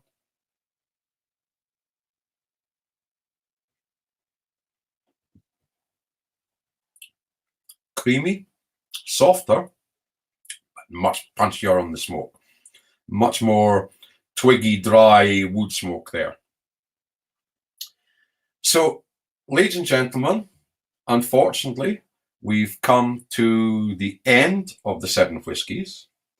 I haven't met you all personally, but I hope when all of this is over to meet you personally.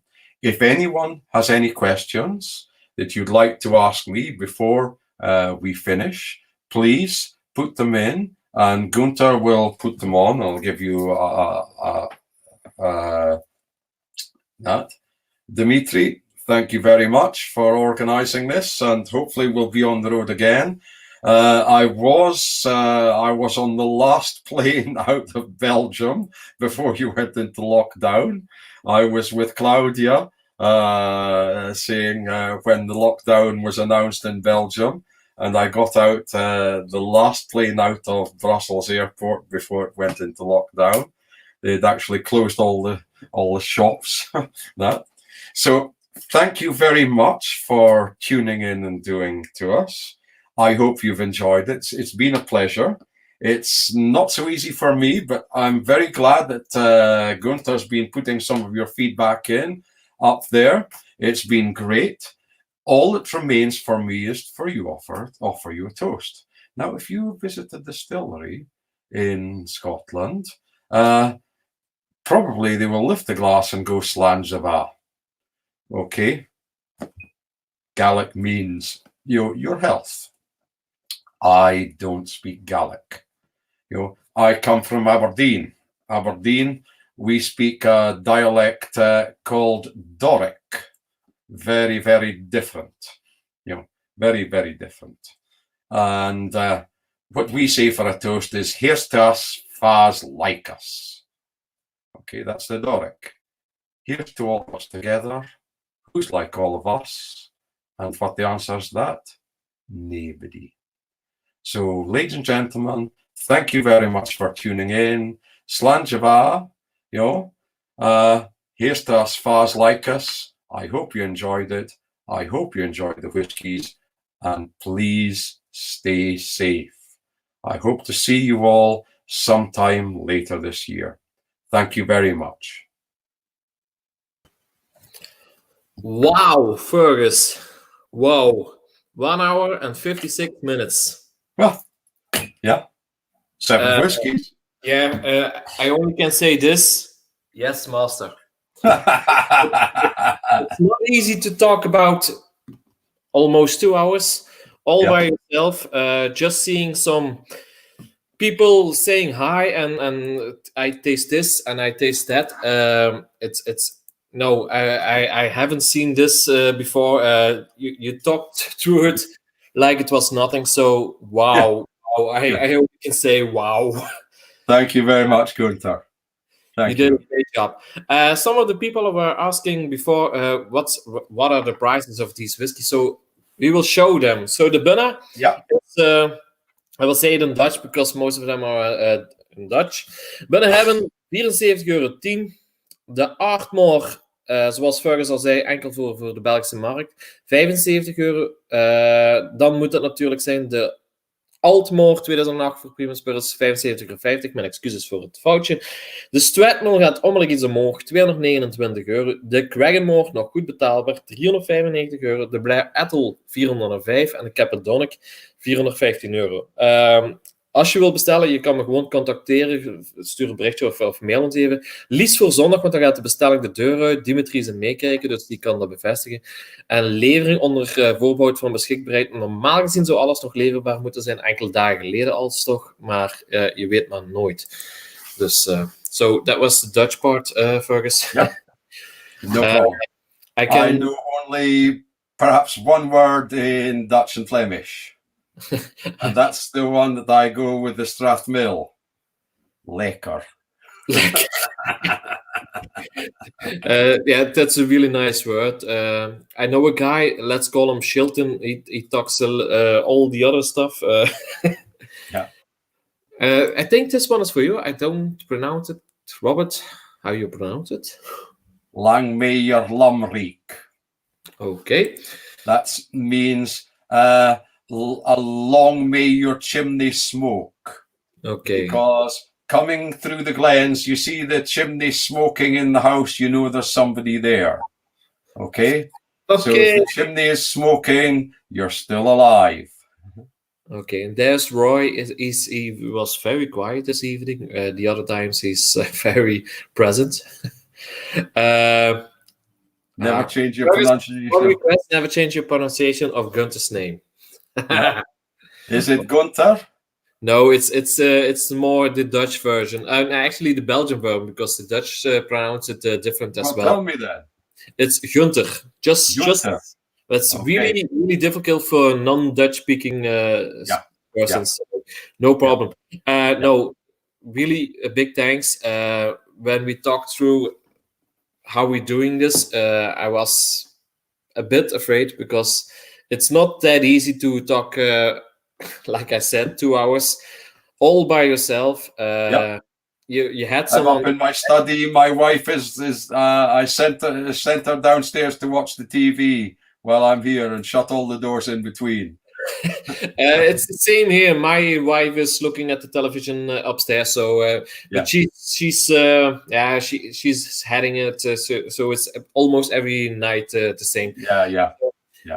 I can only say this. Thank you very much. I hope we can see each other soon, and if all goes well, next year you will be here in person.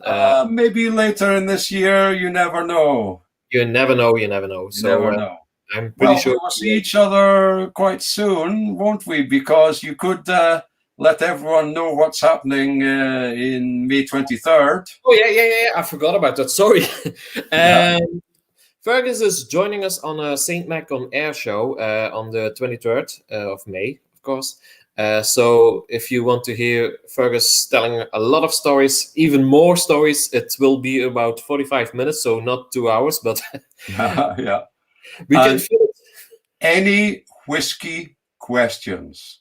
That's the good thing about Duncan Taylor. We've got whiskey from every distillery. So if you want to know about any distillery or anything, you come up with the question. I'll see if I can answer it. Okay. I'm gonna say this in Dutch, but Erwin, stuur die gerechtjes zeker eens door. Ik ben zeer, zeer benieuwd. And then there's the other guy. I will show this. Do the Island t-shirt out. Sorry, it's. I can't help myself. Sorry, it has nothing to do with Duncan Taylor because I love the tasting as well. I was joining all the guys in the back, and I was answering the messages on Facebook. So, no, once again, you did a really great job. So, thank you very much. If there ain't any questions, I will let you go, and we will go out in style just the way you came in. So, Fergus, thank you very much. Thank you to everyone. Last word is for you. Pleasure. Thank you. Stay safe.